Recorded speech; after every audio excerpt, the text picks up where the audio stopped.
welcome again to Mhelbeth's table. Today I will show you how to make crispy, delicious stir-fry noodles. Alright guys, for our ingredients, we will use 1 tablespoon of oyster sauce, 1 tablespoon of light soy sauce, 1 tablespoon of sesame oil, 5 cloves of sliced garlic, 2 tablespoons of dark soy sauce, a few slices of carrots, 2 teaspoons of black ground pepper, 1 medium size of sliced white onion, 3 stalks of spring onion, about 12 pieces of shrimp. You can add if you want more, okay, and about 1 piece of chicken breast, just the half of the chicken. And then I have some yu choy some. You can use any vegetable you want, like bok choy or pek chai or anything you want, green leafy vegetable. And I have a bean sprout, and of course I have here the fresh chow mein noodles. This is the egg noodles. This is a fresh one.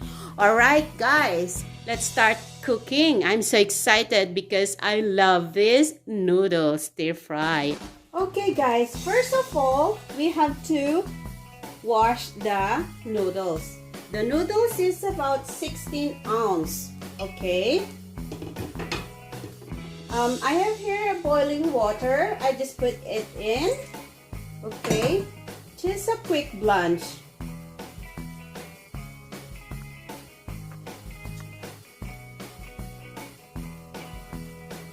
And then you have to drain the water. Okay. Okay guys, while waiting for our noodles to be dried up, i-mix natin yung ating ingredients. Lalagay natin lahat sa isang bowl, yung ating oyster sauce, yung ating dark soy sauce at light soy sauce, at ihahalo na rin natin yung ating sesame oil. And of course, yung ating ground black pepper. Yan, paghalo-haloin natin yan for our sauce later.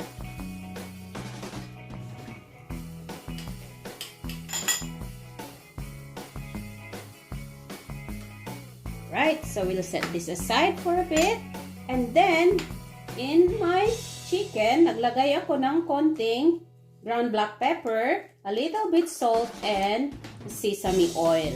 Yun lang ang ating pang-marinate sa ating chicken. Alright? And the same thing with the shrimp. So, ganun lang din guys. A little bit ground black pepper, a little bit salt, and a sesame oil. Alright. Okay guys, let's start cooking this. Alright guys, first mag-init tayo ng ating pan, and then we will put oil. And then next, we'll add the garlic. And lagyan na rin natin yung ating onion. Alright?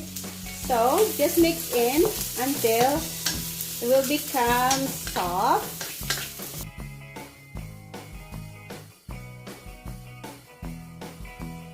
Now we'll set this a little bit on that side, and I will add a little bit more of oil. Then I'll put in the chicken slices.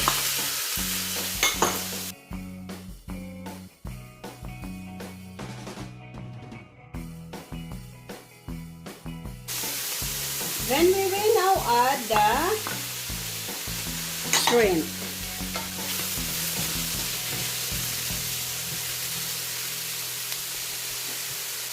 Takpan natin saglit guys para maluto yung ating meat and yung ating shrimp.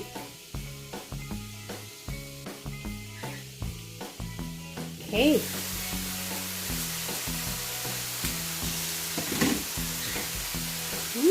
Smells so good. Then I can add the carrots, and of course, the vegetable.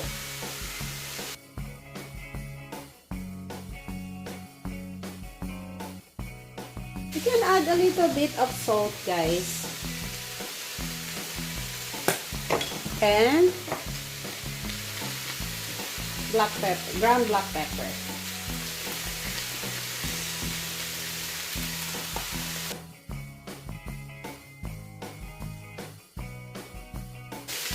Then, tatakpan ulit natin ng about 2 minutes.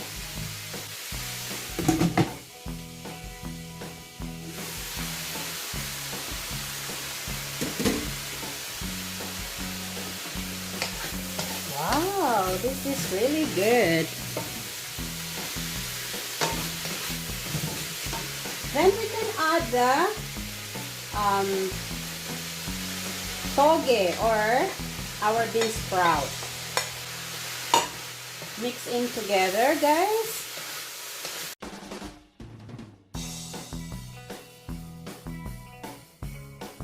Okay, so our vegetable and our meat is ready. We will set this aside.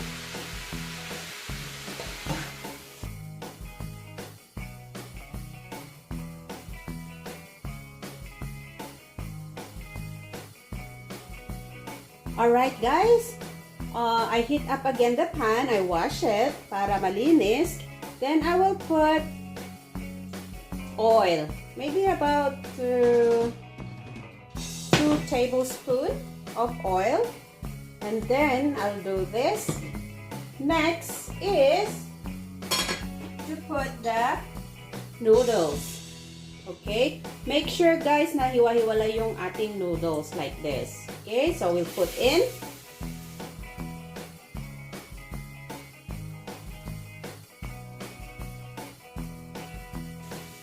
Yan. Make sure guys na mainit yung inyong pan.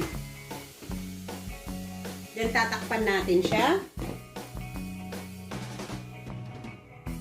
Okay guys, I think this is good enough. So let's see.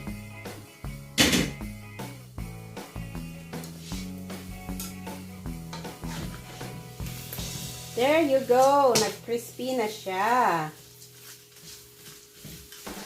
Yung ilalim. So make sure guys to do the same thing at the bottom.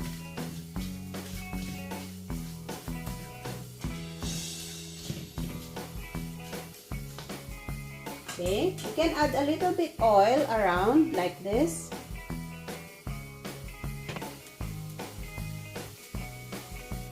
So make sure guys na i-watch out nyo para hindi siya masusunog, okay?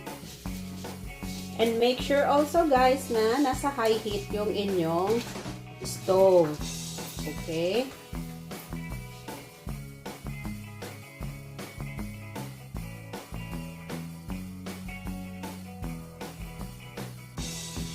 Alright guys, pag ganito na siya na crunchy na siya at luto na rin yung ating noodles, you can taste it. Tikman ninyo kung luto na siya. Pwede na nating ilagay yung ating vegetable na na-fry kanina. Okay, so we can add it in. And then, you can add the green onion. And also, yung ating sauce. There you go. Next, we can add a little bit of chicken broth, guys. About 1 tablespoon of chicken broth. And also, 1 teaspoon of sugar. Alright? So, we can mix in together. I-mix lang natin siya.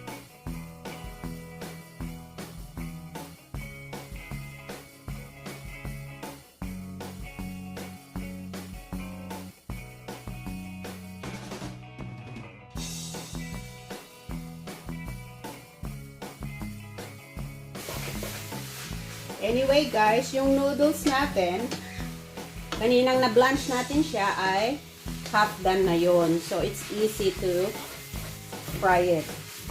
Alright? Ayan, luto na yung ating crunchy stir-fry noodles. Alright guys, ito na yung ating ginawang crunchy stir-fry egg noodles. Alright guys, to all my subscribers, thank you so much. And if you're new on my channel, please don't forget to click on the subscribe button and the notification bell so you'll always be updated every time I post a video in my channel. Alright, enjoy your stir-fry noodles. See you next time again and thank you everyone.